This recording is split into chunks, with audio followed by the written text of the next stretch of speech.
जय हिंद, वंदे मातरम, भारत माता की जय. Myself, AVINASH Chaudhary.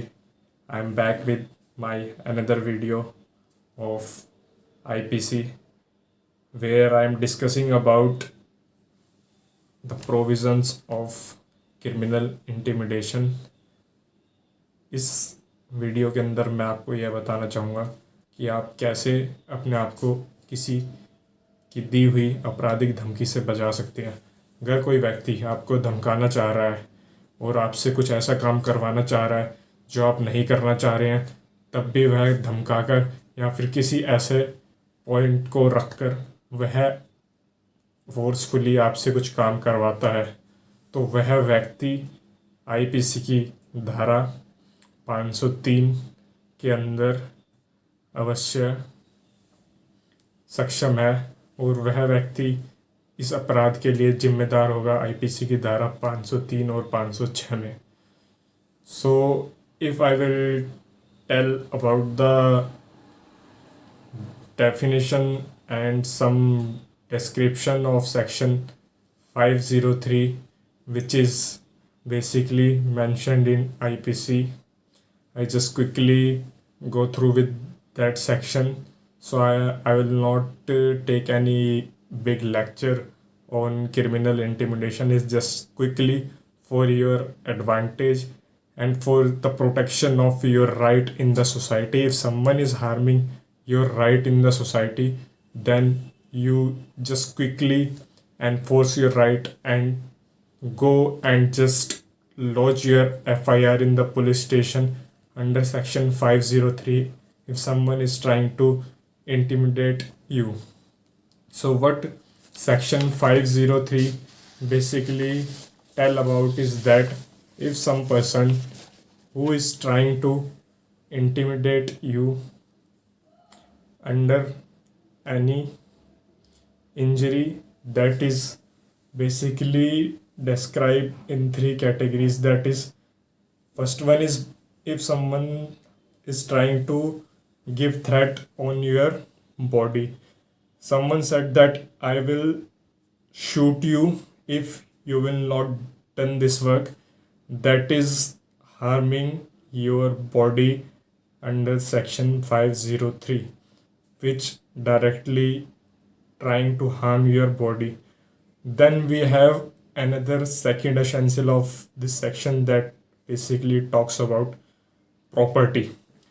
If someone said that I will put fire on your house if you will not done this work for me, that I will give instruction and you have to do this work at any cost, then that person must be liable under section 503 of IPC 1860.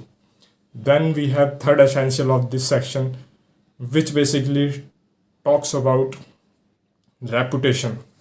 If someone is trying to say that you will do this work, otherwise I will spread a fake news or some false allegation on you in the society, that will definitely harm your reputation in the society, which basically not good for the victim in the society.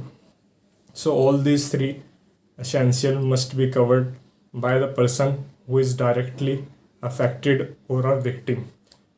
Now the second part of this section, which basically talks about where the person is a person who is interested in another person and the victim is different and the person victim is interested in the reputation of some another person.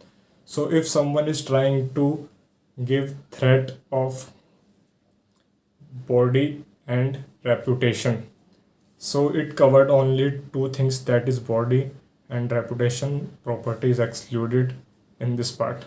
So suppose if Mr. X, who is interested in the reputation of his brother, the reputation of his brother must be harmed by a person Z, and Z must give a threat to the X that I will harm your brother's reputation if you will not sign these documents or some other thing that is given by Z to X.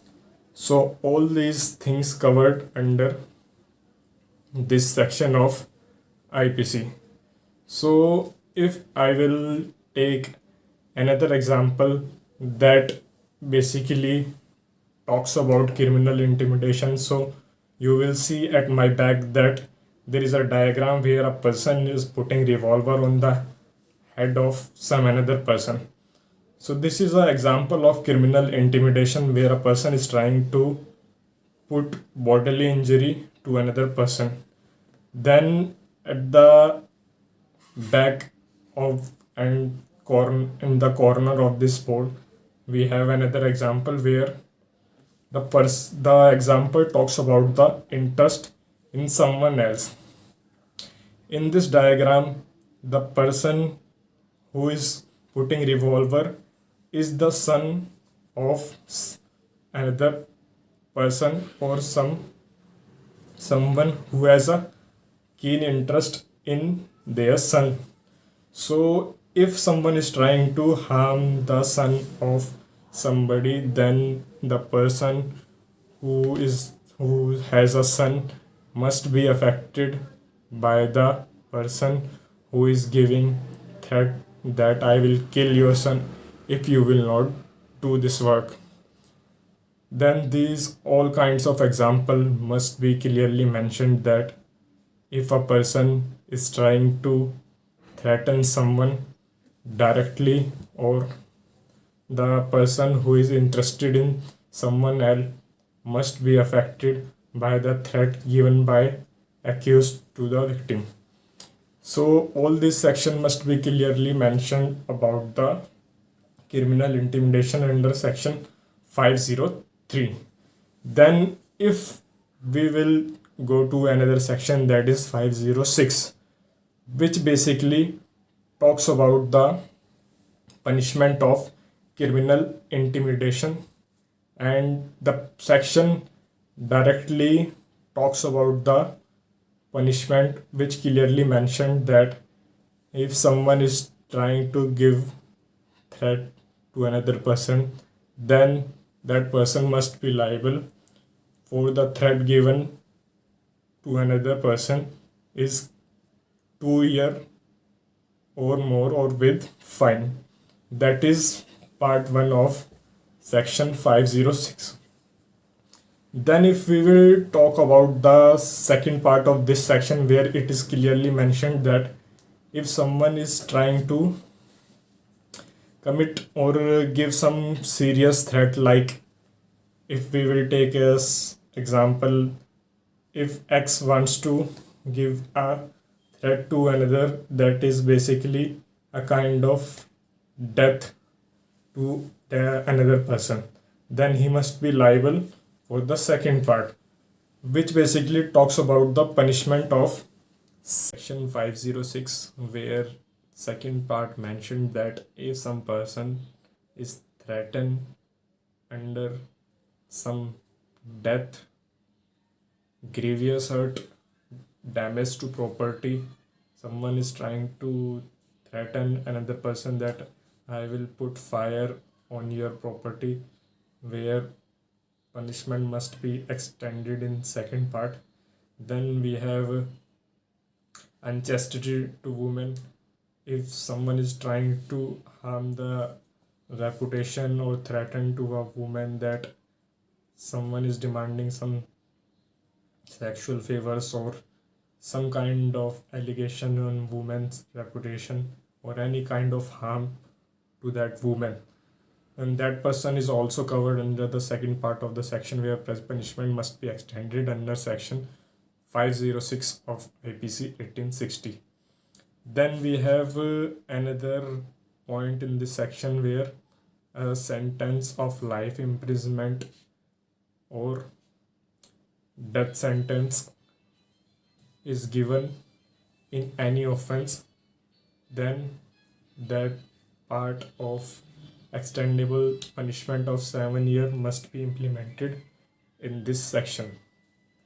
Or some another point which is also mentioning that if some offense mentioned where the punishment must be 7 years or more, then that section also come into force for the protection of the rights of the humans in the society, which are extremely affected by this section, where they are facing extreme harm on their reputation, property, body, mentally, cruelty, or any kind of harm which is directly affecting human beings in the society. They must take protection of this section under IPC 1860, which basically helps the peoples to protect themselves from any kind of intimidation that is given by another person in the society. Nowadays we always see in our society that peoples are trying to intimidate another person. One neighbor is intimidating another neighbor for any conflict or any situation. That is not good as per our society. So we the people of India living in a society where we require unity to live together. But if someone is trying to harm you or intimidate you, you must use this section of IPC, which basically talks about criminal intimidation. So I'm concluding my words and my video here that do not give intimidation unnecessarily to anyone, which basically harm the person and his reputation. So be aware and be safe and always respect human rights, and you must enforce your right with the help of section 503 and 506 of IPC. So Jai Hind, Vande Mataram. Thank you.